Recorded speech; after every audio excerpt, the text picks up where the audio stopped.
Bonjour à tous, dans cette vidéo, je vais vous parler de 10 films d'horreur où la fiction et la réalité sont vraiment proches. Il y en a peut-être plus, mais pour le moment, je me suis arrêté à 10. En plus, en cherchant un peu plus, je n'ai pas trouvé d'autres films. Bref, j'ai eu l'idée de faire cette vidéo puisque très souvent, quand je vois des films d'horreur où c'est écrit d'après une histoire vraie, là je me dis que c'est sûr que c'est faux. Ou après, pour moins exagérer, je me rends compte que le côté histoire vraie est soit bien exagéré, ou soit c'est très différent. Sinon, j'ai remarqué que la plupart des films que j'ai choisis ne sont pas très connus. Et si je dis pas de bêtises, il n'y a aucun blockbuster et il n'y a aucun grand classique de l'horreur.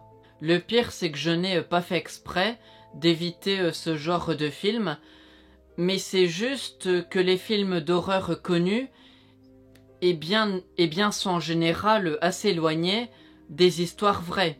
C'est vrai que quelques-uns en sont inspirés, mais quand on regarde de plus près, la fiction et la réalité sont bien différentes. Ou sinon, les seules fois où c'était proche, c'était des histoires paranormales impossibles à prouver. Donc je ne pouvais pas prendre en compte. Voilà, mes explications sont terminées, donc passons enfin à ma petite liste des 10 films. Pour information, ils sont mis dans un ordre totalement au hasard. Il n'y a pas de classement ou de je ne sais quoi. En premier, je vais vous parler de The Girl Next Door, qui est un film américain sorti en 2007. Il est adapté d'un roman qui lui-même est associé à une histoire vraie.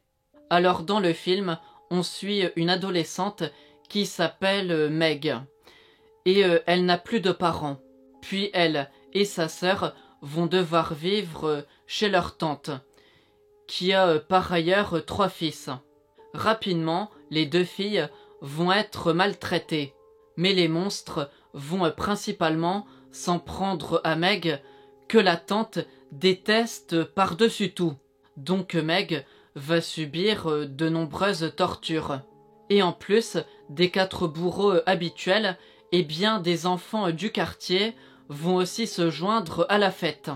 Alors, pour relier à la réalité, l'histoire s'inspire de la vie de Sylvia Likens, puisqu'en 1965, elle et sa sœur ont dû aller vivre chez une connaissance de leurs parents, qui par contre n'est pas leur tante.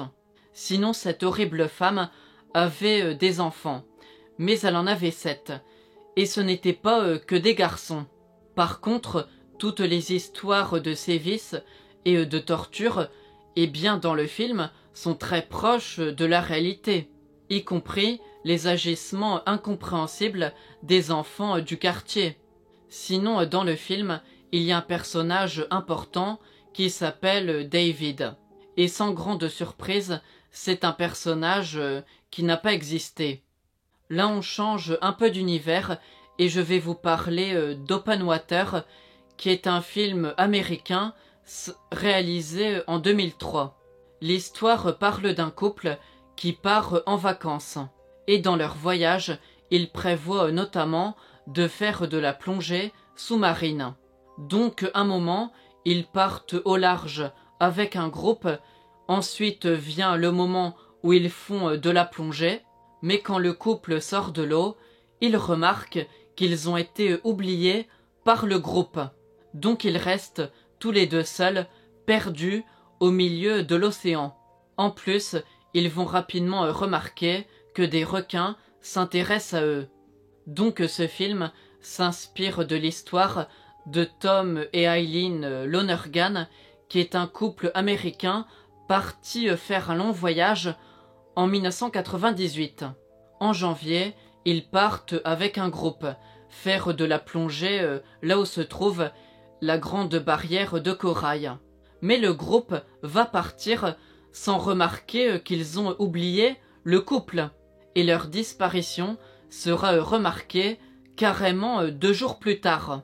Donc là, la grande ressemblance entre la réalité et la fiction, eh bien c'est l'oubli du couple par le reste du groupe. Et c'est un très long oubli. C'est ça qui est un peu fou quand même. Sinon, pour la suite des événements, dans la réalité, on ne sait pas trop ce qui s'est passé. Et dans le film, on voit que des requins s'intéressent au couple. Mais dans tous les cas, ça mène à la mort. Donc la finalité reste presque la même. Maintenant, je vais parler de Borderland, qui est un film américain et mexicain sorti en 2007. Le film parle de jeunes Texans se rendant au Mexique pour passer du bon temps. Mais sur place, un membre du groupe va se faire enlever par une secte qui pratique notamment des sacrifices humains. Cette fiction est à mettre en lien avec l'affaire Alfonso Constanzo, puisque cet homme dirigeait une secte et il participait à de nombreux trafics de drogue. Et il faut savoir qu'il a tué beaucoup de membres de cartels rivaux. D'ailleurs, plusieurs des meurtres commis par la secte eh bien, sont liés à des sacrifices humains. Donc c'était des rituels qui avaient pour but de se protéger de la police et de leur amener gloire et richesse. Mais sans surprise, ça n'a servi à rien du tout, puisqu'ils ont quand même été retrouvés par la police. Bref, parmi les victimes de la secte, on trouve un jeune américain nommé Mark Kilroy. Et la base du film se rapproche surtout de cet événement. Après, je précise quand même que le personnage fictif est loin d'être un copier-coller de la réalité. Sinon, l'une des principales différences entre les deux versions, c'est que dans la réalité, la plupart des victimes de cette secte étaient des membres de cartels rivaux. Et dans le film, on a l'impression que n'importe qui peut être victime de ce groupe. Après ça, je vais vous parler de The Town That Dreaded Sundown. C'est un film à nouveau américain, sorti en 1976.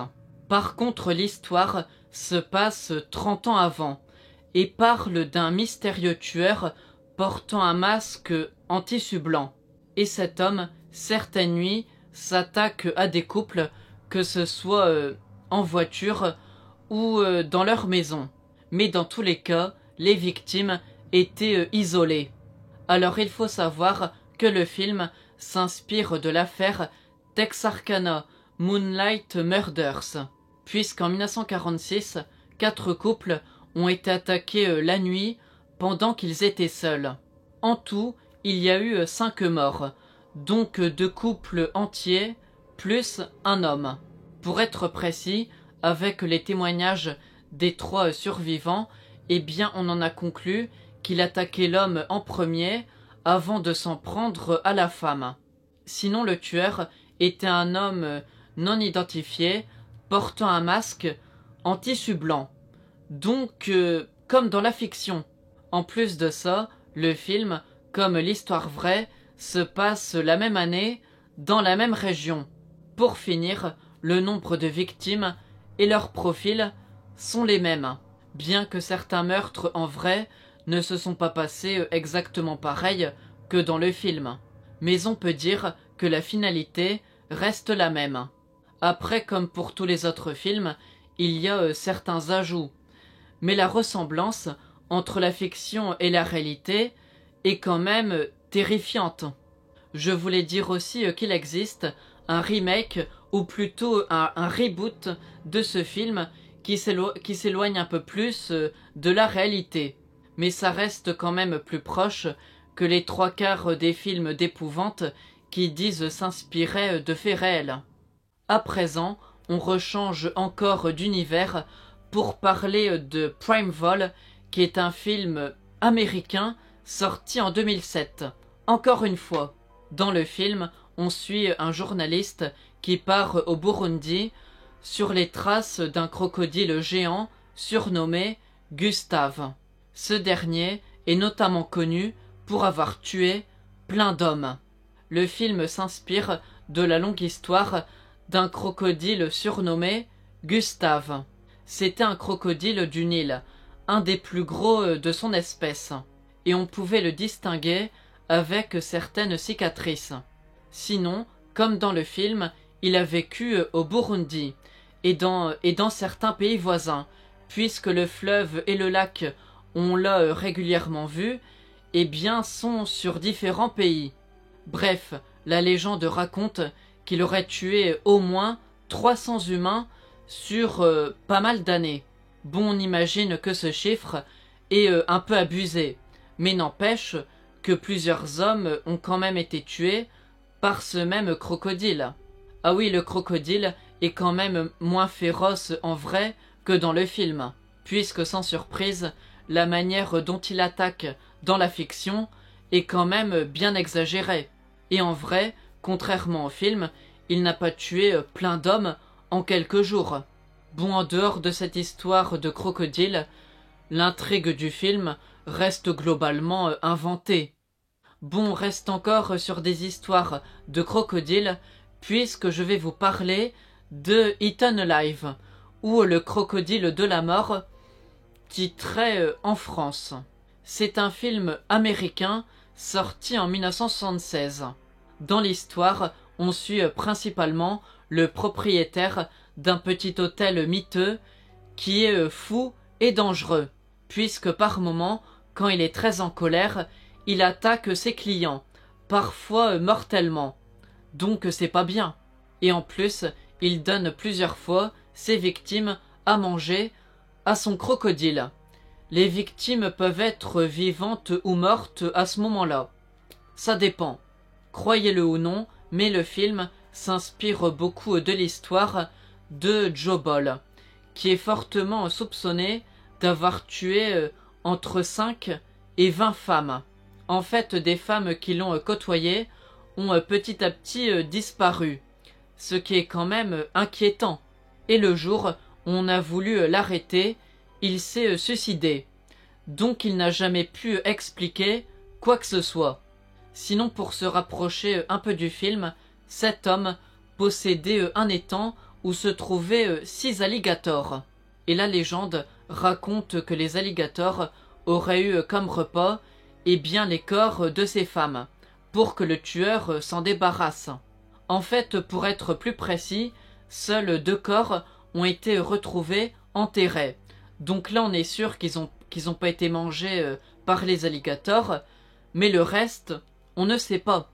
Cela dit, chose dont on est sûr, c'est qu'ils donnaient des chats et des chiens vivants à manger à ces alligators.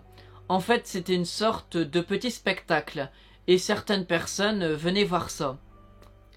Complètement taré. Voilà, j'en dis pas plus sur ce charmant Monsieur Ball. Bon, maintenant, je vais parler d'un film un peu plus connu. Et ce film, c'est Wolf Creek, qui est une œuvre venant d'Australie et qui est sortie en 2005. Donc ce film parle de 3 touristes voyageant en voiture en Australie. Et dans leur parcours, bien, ils décident de voir le cratère de Wolf Creek. Peu après avoir vu cet endroit, ils vont tomber en panne. Puis là, un homme mystérieux arrive avec une dépanneuse. Mais le problème, c'est que ce monsieur est un psychopathe et il n'a pas bien de bonnes intentions.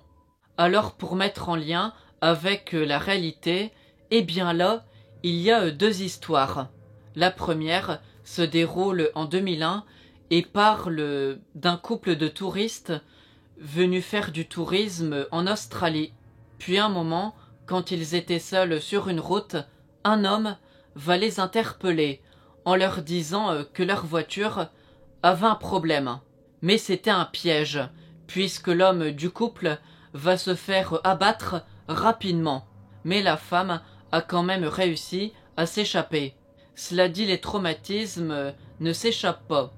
Par contre, et pour la deuxième histoire, le film s'inspire aussi des Backpacker Murders. puisque cette affaire parle d'un tueur en série nommé Ivan Milat qui a tué des touristes en Australie, principalement au Belanglo State Forest, qui est un endroit un peu éloigné de la ville. Logique. En fait, pour résumer les choses, Wolf Creek s'inspire de ces deux affaires, puisque dans les deux cas, eh bien, on va voir que des touristes s'aventurant en Australie, eh bien, se sont fait piéger par un tueur. Après ça, je vais vous parler du film Henry, portrait d'un serial killer, qui est un film américain sorti en 1985. Le film suit la vie d'Henry Lee Lucas. On le voit souvent avec son ami Otis, lui-même complice de certains meurtres, et la sœur d'Henry, qui s'appelle Becky, est aussi pas mal présente. Sinon, globalement, dans le film, on assiste à une tranche de vie d'Henry Lee Lucas. On voit son quotidien, y compris naturellement certains de ses crimes. Maintenant, pour faire le lien avec la réalité, déjà, Henry Lee Lucas a vraiment existé, tout comme son camarade Otis et sa sœur Becky. En plus, son enfance et le meurtre de sa mère sont racontés de manière presque identique. Par contre, le film prend parti sur le fait qu'Henry Lucas a tué énormément de personnes, puisque dans ses déclarations, en vrai, il dit avoir tué 600 personnes en 8 ans. Mais finalement, il a été reconnu coupable de 11 meurtres. En fait, il mentait beaucoup et fantasmait sur le fait d'avoir fait un très grand nombre de victimes. Donc faut quand même avoir en tête que le film exagère le nombre de meurtres, puisqu'on le voit tuer régulièrement des gens. Tout s'enchaîne assez vite. L'autre différence aussi, c'est que sa relation avec son partenaire et avec sa sœur sont quand même différentes, surtout à la fin. Maintenant, je vais vous parler du film Angst, ou titré Schizophrénia en France. C'est un film autrichien sorti en 1983. Et si je ne dis pas de bêtises, c'est le seul film de ma petite liste qui n'est pas anglo-saxon. Il était temps. Bref, dans l'histoire, on suit un criminel qui, après être sorti de prison, a toujours des pulsions meurtrières. Ensuite, il fait plusieurs tentatives de meurtre ratées, avant de s'introduire dans une maison dans le but de massacrer toute la famille.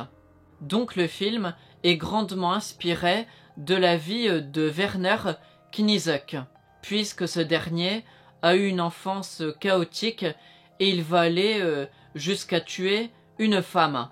Il va donc passer quelque temps en prison, 6 ans je crois, avant d'être relâché pour bonne conduite.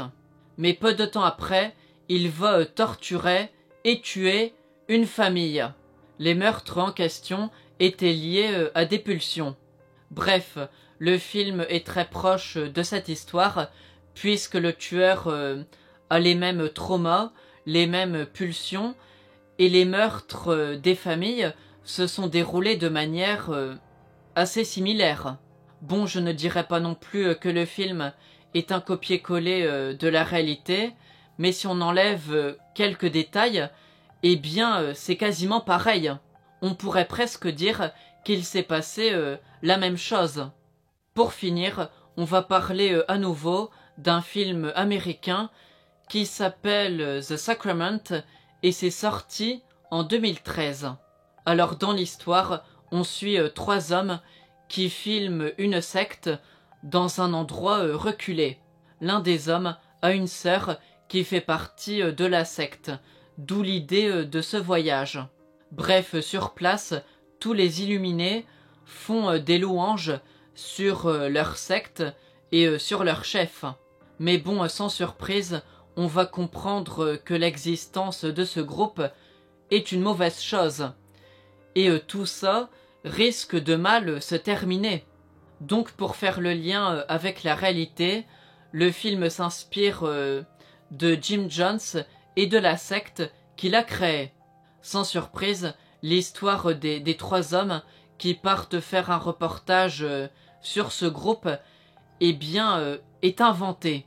Mais en dehors de ça, tout ce que l'on voit est assez proche de la réalité, puisqu'évidemment, le principe de la secte reste le même, et dans la réalité, ce groupe vivait dans un village nommé Johnstown, qui était en Guyane, donc dans un endroit reculé, comme dans le film.